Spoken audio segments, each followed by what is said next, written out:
কি আমি কি কোনো টর্চারিং করি তোমার? কোথায় টর্চারিং? কোথায়? কিসের জন্য করছি? কিসের জন্য করছি?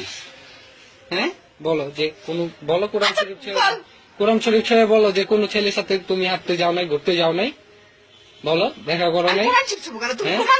হ্যাঁ প্রমাণ কি? তুমি কোরআন শরীফ ছেড়ে বলো, বলো।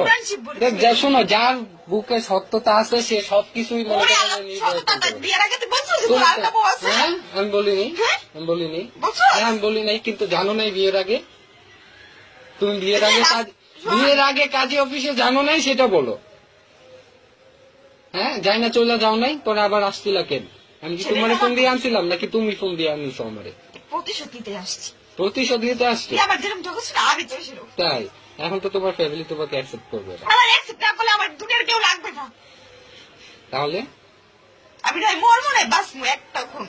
তাই ওকে ফাইন, শর্টটা রেখে দিলাম, কাজে লাগবে। কারণ তোমার জন্য, খারাপ মেয়ের জন্য আমি তো শাস্তি চাই না। খারাপ মেয়ে না, খারাপ থেকে সবাইকে খারাপ কিরকম? যে 3টা ছেলের সাথে রিলেশন করতে পারছে বিয়ের পরে, সে আর কি না করতে পারবে? ফোনে ছেলেদের সাথে জানু বলো, রাখো জান, আই লাভ ইউ।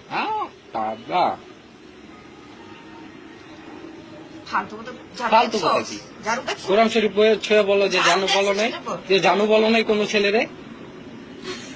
রোমান রে তুমি জানু বলো নাই, রাকিব কি না কি বলছো সেটা তুমি জানো। তুমি রোমান রে জান বলো নাই, আই লাভ ইউ জান। বিয়ের পরে জান হয় কেন? এক বছর ওনার টালে সংসার করতেছ না, আমি সেরকম সংসার তাই সবকিছু যাই না শুনে আসছো তুমি। সেটাই তো আমার ভুল। চলে গেছো না একবার, তাহলে আবার আসছি কেন? সেটাই তো